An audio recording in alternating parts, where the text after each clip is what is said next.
if you have any limiting beliefs financially. Honestly, I'm speaking from experience. There are certain things you cannot dream about because of the kind of environment you're coming from. So look into your life and see who in your life currently you have access to, who you know in yourself they are wise, they might not be on Forbes, but they are achieving certain goals and doing certain things, either career-wise or family-wise or financially. I think my 20s actually helped me to find me, to know what I would love. So I would say your 20s is not the time to start saying you are trying to discover your passion. Just dive in. Start where you are. Whatever your hands find to do exceptionally well. I never thought just documenting offering in house fellowship would be such a good thing that somebody was observing somewhere to be able to say, oh, there's an opportunity, take that opportunity.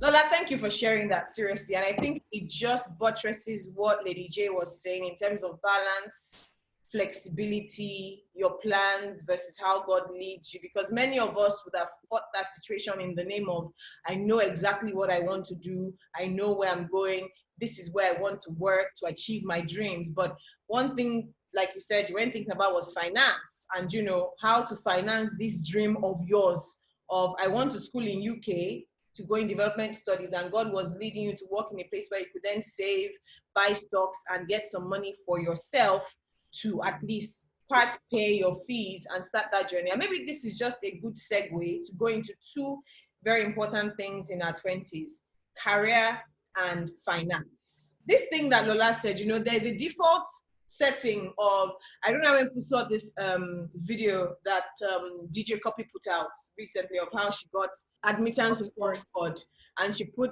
that she was talking to her father and her mother, and she said, oh, if daddy would just send me to school, and her dad said, I think right by now you are able to send yourself to school. He said, no, I think I've paid enough school fees for you. By now you should be able to pay your school fees by yourself. Because one of the things is we have goals, we have dreams, something as big as you want to go for masters. Money for masters is not small money. But there's a tendency, especially in our 20s, to keep thinking that my father will do it, my mother will do it. Well, that's for those that your father and mother can't do it. And many times we are not even adults enough to realize that. So even if you fall in the category like me, where your father and mother couldn't do it, maybe the mindset to have had was, how can I then be financially capable enough to fund my dreams? And that's something we need to begin to think about from that age, especially as women. So just let us share our thoughts on this matter of finance, because it's huge.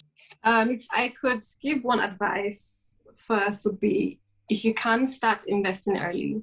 It's never too early to start investing and saving early. I mean, if you look at the world we are in today, there's the cryptocurrencies and stock market and everything. Everyone is trying to get into that now. And I remember, I think I first heard about Bitcoin maybe 10 years ago, or about 9 years or so ago. And looking at the journey between then and now and how fast the market has grown, what I would say to myself is, oh, if I had only invested, so and so amount then. But as they say, when you wake up is your morning. So now that you're hearing this, I would say, if it's a savings account you can start with, just try and create the habit of putting some money aside from whatever income you're earning. If you're earning, if you're still getting pocket money, create the habit.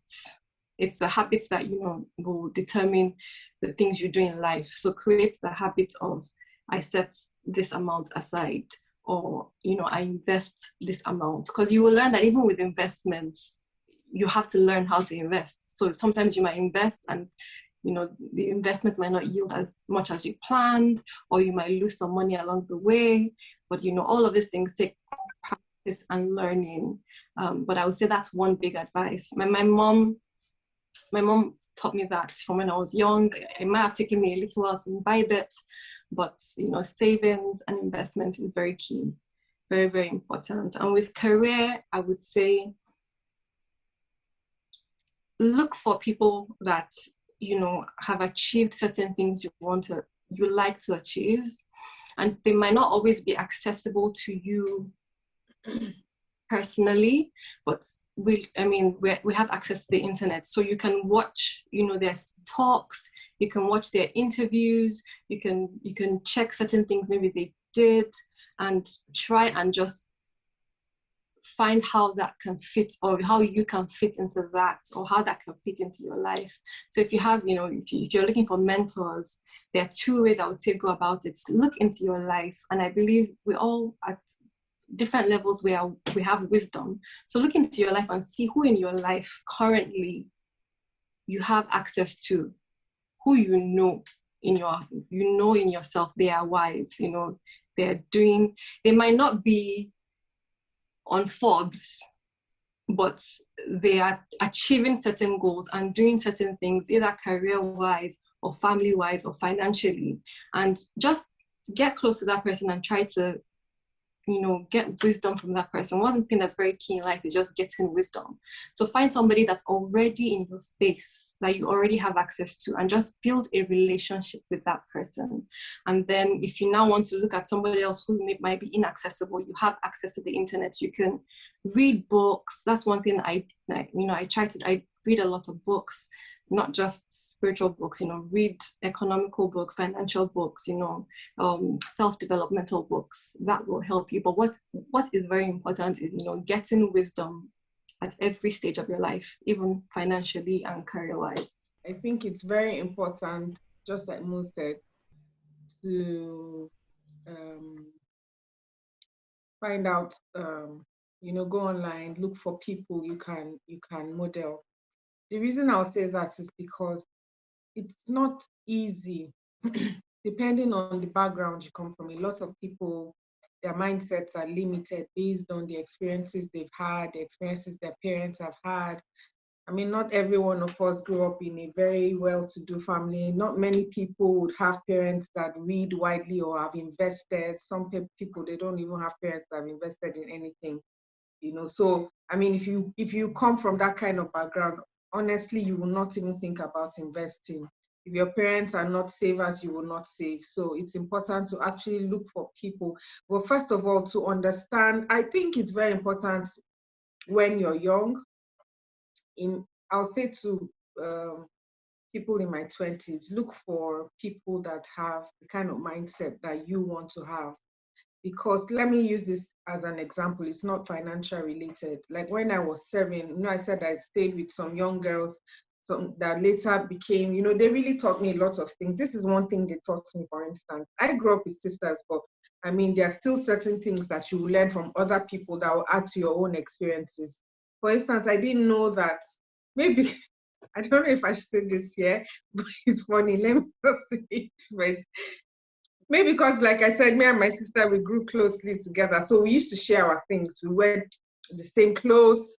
Forgive me if I say this, but down to the same underwears. We used to share our underwear. So I didn't know, you know, that I could separate my own things, keep my own things, you know, be a lady, have my own deodorant, my own body spray. We just used to share everything. So everything is just clumped up together.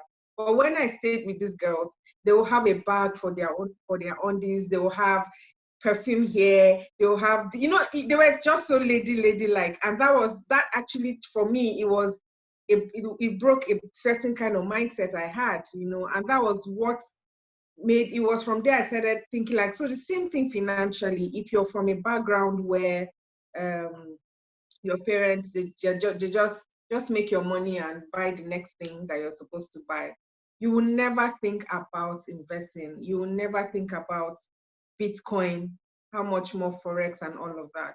So look for people that speak the kind of language that you speak or that you want to speak, and follow after. They can even be people in your peers, maybe not even top people. You'll be surprised. Like there was a time I went for a Forex training, and a 19-year-old was smashing the thing like anything. So it can be anybody in around. So that's one thing you have to do. First of all, if you have any limiting beliefs financially, honestly, I'm speaking from experience. There are certain things you cannot dream about because of the kind of environment you're coming from. So if somebody says to you, oh, you're going to build an empire, and you're thinking, yeah, an empire could probably be a 2-bedroom duplex or a 5-bedroom, that's your own thinking, you know. Meanwhile, an empire or a mansion is beyond what you can think. So break any limiting belief that you have in your 20s. Just believe that you can do anything despite the background, despite where you're coming from. Surround yourself with people who think like you do, or who you know, like I was listening to Samade Yemi the other time, and he said his journey into becoming a millionaire, he started surrounding himself with people who would be speaking of contracts of 200 million. Meanwhile, he has not even touched 1 million, but it started to do something to his mindset. He began to dream big, he began to think big. So financially, that part is important, because you might never have somebody beside you that will tell you, because this is the way, walk in it. So go out and look for that person that would say to you, this is what you want. It can be your peers, it can be somebody younger, it can be somebody older. So that's my advice. Wow, wow, wow, wow, wow. Like I said, as you guys talk, you just take me to 10,000 dimensions, but two important things you touched on. Number one, exposure. Because sometimes like you said, if you don't know, you don't know. And in fact, when you were saying expose yourself to what you think you should know, I was wondering, how would you even know you need to know to know to know? I don't know if you get my drift. Like, I was just like, life, oh my God, that's just deep. And then a second thing, which we cannot even touch on in this video, so because of that, I've already thought about the part 2, is limiting beliefs. Because my goodness, limiting beliefs is a kettle of fish on its own. Like that thing you said about building an empire. To someone, an empire is bungalow. And if they have bungalow, they have reached jackpots. You know? So it's just, oh, shit. Okay, thank you for sharing that. Sorry. Lola and Joke, please share your thoughts on this, career and finance. I think they've talked a lot about finance, so I'll just dive into career. I think my 20s actually helped me to find me, to know what I would love. So I would say your 20s is not the time to start saying you are trying to discover your passion. Just dive in. Anything that comes. No, seriously, because in my 20s, I did everything and anything, right? And from there, I was thinking, okay, this will not work for me. I was canceling. Like, okay, this one, that is out of the way. Print, no, I can't do print. Advertise, I can't work in an advertising agency. Like, because I've done everything. So I think your 20s is just for you to, just anything that comes your way. It's the time to explore, to be fearless, to make mistakes, to repeat the mistakes until you learn the lesson. Because the thing that I do now, even when I went for my master's, and that is me having 2 years of work experience before going to my master's. In my master's, I was thinking, oh, I'll work in African Development Bank, IMF. But then I'm currently now doing something that's totally different from what I was even envisaging doing my master's. But all the skills I use now, they are the skills that I started honing from my 20s, right? Communication, presentation, writing, there are things that I had learned when I was in my 20s, and I can apply that now in my 30s, and people say, how did you learn how to do this? How did you learn how to do that? But I slaved away while I was in the uni. So I would say, your 20s is not the time to find your purpose. It's just for you to try experiments. You don't have to put that on your head. Just experiment with whatever comes. And in doing that, your career, you're gradually laying that foundation for the career you're going to have in the future.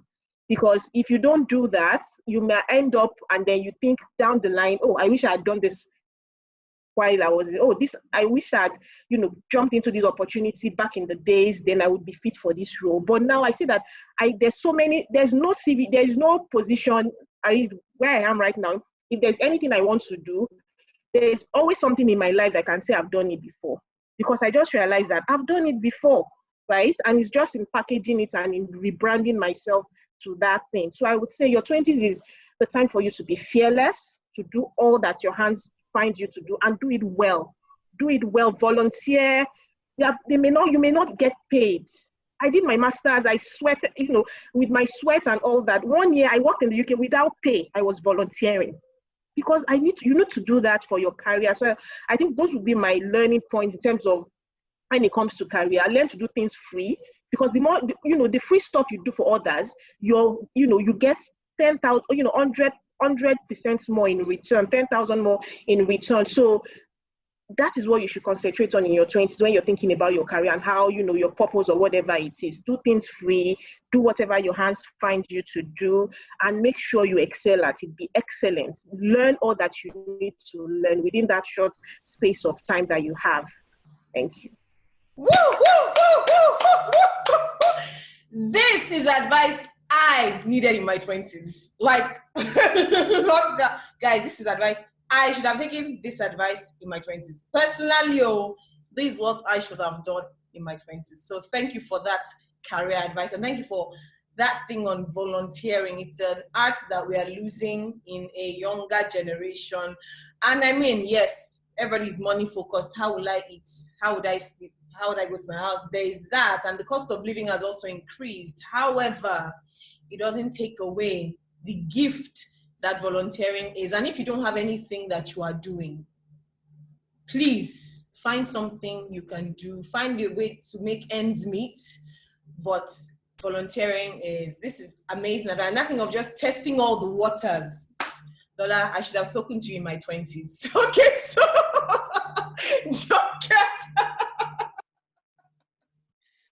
okay. You had her in your 20s, though. You didn't speak to her. I did speak to her, and she was just doing all these things. She didn't tell me, friendships. Stop so you really stop to now. Lady J, shoot. So I think just to buttress what Lola said, I'll just say how I even got my job in terms of this whole thing about volunteering. I remember I was in house fellowship. I was in Redeemed before I got married, and how in house fellowship you kind of create your own kind of structure. So I was in charge of documenting things around finance. So after we would take our offering, I'll document it, I'll submit the paper and all in church, and I did that judiciously, very well. And I remember that whole breaking between, NYSC, going for NYSC, coming back and all of that. My first job, it was, I just mentioned in house fellowship that, I think it was my pastor then, house fellowship pastor, that said, so what are you going to do about NYSC? And I was like, I'm just, the person in Lagos, I'm going to say I'm going to. He just said, okay, you already do this pretty well for us. Go and see XYZ. That's how I got my NYSC job. And literally most of what I was doing in house fellowship became what led me to my first job during NYSC. And then that finished. So talking on the second point with Lola said about anything, just try. So as I was rounding up NYSC, I remember my friend in house fellowship, and he's much older. He was saying, so have you applied to places? What do you want to do? And I was like, I want to work anywhere but a bank. I can't work in a bank. I can't look for money. I can't. This. And he just laughed and he said, just bring your CV. And to show you how unwilling I was, because he was working at a bank, my CV must have been all of 3/4 of the page. I wasn't, trying to impress anybody. I just said, okay, well, I gave the CV. And they called me for the interview. I went, blah, blah, blah, blah. And that was my first job. And to that point about not being selective, I could have chosen to say, I don't want to work in a bank, please. I'm looking for, I remember then I think I wanted to work in a telco. But I started this job in the bank, and my job opened me up to so many things. So I'm still in that bank. But I've eventually found my way to what I've always wanted to do, which is what I'm doing now. But imagine if I said to myself at that time that please, I don't want a bank. I can't be looking for money up and down Lagos. Who do I know in Lagos? But I would have missed such a huge opportunity. So I would say to anyone in that bracket, start where you are with what you have and what opportunities come your way. don't be quick to say, oh, so you find a job, maybe they say come and be the admin person in, who knows, maybe an ad agency, and you're like, no, my destiny is to be an investment banker. You never know, maybe a client will come in, maybe that investment bank will come in as a client in that ad agency you're at, and it will be just the way you handle everything, the way you approach them, the way you discuss with them, that will be like, we actually have an opening for maybe a business planning manager. Is this something you want to do? But imagine if, because you're angry that this is not where I want to be, I'm bigger than this, what's this ad agency, you treat them in a very disrespectful way. That's a door you've closed on yourself. So start where you are. Whatever your hands find to do exceptionally well.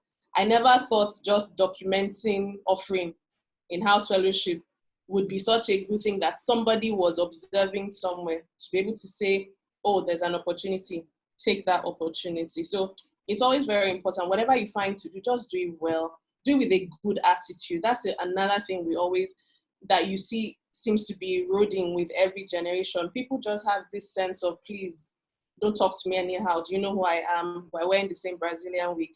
See, you never know what opportunities you lose just by having a bad attitude or being disrespectful. So with regards to career, just start where you are. Give it your best shot. You never know. You never know who is watching. You never know who is watching and observing that this girl has something, this guy has something, and is willing to take a chance on you. So just give it your best and don't be too picky. Yeah, and I think you also wanted to touch on finances as well. That's just amazing. Another thing that, is becoming quite a big thing for 9 to 5 people is consider the whole idea around a side hustle or an alternative source of income. The reality is that not everyone has that enterprise spirit, and that's very okay. Not everybody's very interested, I want to buy and sell. It's very fine. If you are that person that my salary is okay, then stretch that salary in such a way that you are investing it in the right thing, in the right stocks, in the right opportunities, in the right ventures. So stretch every opportunity, stretch that salary as much as you can in the right investments. But if you're the type that wants to also take a chance on maybe doing a side hustle, also explore it, because you never know what that side hustle can bloom into in the future. And of course, you don't just jump. Okay, everybody's doing, everybody's baking. Let me to go and buy all the equipment and start baking, and it's not your thing. Look for a side hustle that is in the area of interest for you. So you see some people, they love the whole makeup thing. You may not necessarily be a makeup artist, but you may want to consider bringing in maybe a certain brand of products that appeal to women of color. You may decide you want to bring cosmetics and things that men use, because now male grooming is a thing. So do your research, ask questions before just going to invest. Okay, I like this, let me go. So I just wanted to add that about being able to invest in, have a business as an alternative source of income, and then invest that money you make in that business wisely as well. So you keep getting more from all streams. Yeah.